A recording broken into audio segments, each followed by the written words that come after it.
ભુજ શેરી ફેરિયા એસોસિએશન દ્વારા લારી ધારકોને ખાસ અપીલ કરવામાં આવી। રિપોર્ટ બાય કરણ વાઘેલા, ભુજ।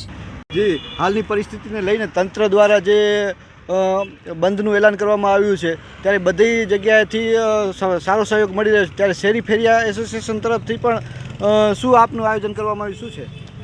ભારતના દરેક નાગરિકની જેમ, કચ્છના દરેક નાગરિકની જેમ અને ભુજ શહેરના દરેક નાગરિકની જેમ એક જવાબદાર નાગરિક તરીકે આપના માધ્યમથી ભુજ શહેરના તમામ લારી ગલ્લા કેબિન ધારકોને અપીલ કરીએ છીએ કે જ્યાં સુધી કોઈ પણ નવી સૂચના ન મળે ત્યાં સુધી તમામ પ્રકારના ધંધા રોજગાર છે એ બંધ રાખવા માટે વહીવટીતંત્રએ આજે આદેશ કરેલો છે અને એ આદેશના અનુસંધાને આપ સૌને વિનંતી કરું છું કે મહેરબાની કરીને કોઈ પણ પ્રકારના આપણા લારી ગલ્લા કેબિન ખોલવા માટેના પ્રયત્નો ન કરતા।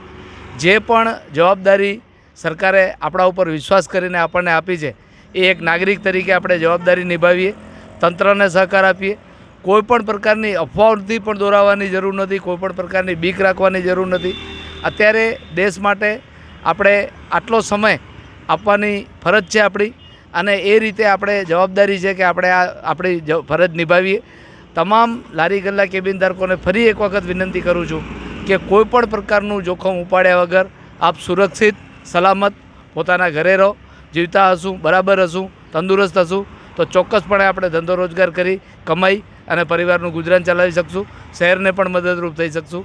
પરંતુ આજે આપણી જવાબદારી છે એક નાગરિક તરીકે કે આપણે આપણા ઘરે રહીએ અને આપણા ધંધા રોજગાર બંધ રાખીએ। જી, હાલ સોશિયલ મીડિયામાં પણ જે ફેક ન્યૂઝ પર ઘણા વાયરલ થતા હોય છે અને અફવાઓ ફેલાવતા હોય છે, ત્યારે એ સંદર્ભે શું કહેશો? સોશિયલ મીડિયા અને અન્ય જે રીતે પણ અફવાઓ ફેલાવવામાં આવી રહી છે, મને પણ કેટલાક કોલ આવે છે કે ભાઈ 144 લાગુ પડી ગઈ છે ભુજમાં, તો મેં એમને કહ્યું કે ના, 144 જેવું કંઈ નથી, પરંતુ પ્રશાસને લોકોને બિનજરૂરી બહાર નીકળવા માટે મનાઈ ફરમાવી છે। આપ જોઈ રહ્યા છો કે લોકો પોતાના કામકાજથી નીકળી પણ રહ્યા છે, એમને કોઈ રોકી રહ્યું નથી, પરંતુ બિનજરૂરી બહારે ન નીકળવું એ આપણી ફરજ છે।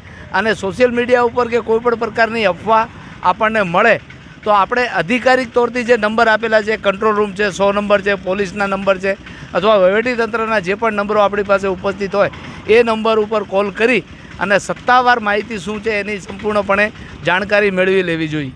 જી, વાત કરીએ તો લોકો જ્યારે પણ તંત્ર દ્વારા બંધ કરવામાં આવે છે ત્યારે લોકો દાખલા શાકભાજી માટે એના માટે જાણે એક એમ જ સમજતા હોય કે ભાઈ હવે આપણે શાકભાજી નહીં મળે કે હવે આ વસ્તુ નહીં મળે, એના માટે દોડમદોડ કરતા હોય, ત્યારે લોકોને શું અપીલ કરશો? માનનીય સાંસદશ્રીએ પણ હમણાં એ પ્રકારની અપીલ કરી છે કે કોઈ પણ પ્રકારે ગભરાવાની જરૂર નથી। અત્યારે જે સૂચના મળેલ છે કે ભાઈ થોડેક સમય માટે કે આગામી 24 કલાક 48 કલાક માટે સંપૂર્ણ બંધની જાહેરાત કરવામાં આવી છે।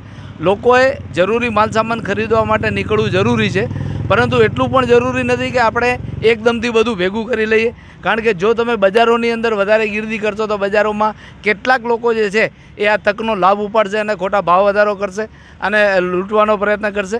તો આપણે જવાબદારીપૂર્વક એક નાગરિક તરીકે આપણે ક્યારે ખરીદી કરવા નીકળવું, તંત્ર દ્વારા પણ આ વ્યવસ્થા કરવા માટેના પ્રયત્નો કરવામાં આવી રહી છે। ટૂંક સમયમાં જે નવી ગાઈડલાઈન બહાર પડશે એ ગાઈડલાઈનનું ફોલો કરવા માટે આપના માધ્યમથી બધાને વિનંતી કરું છું।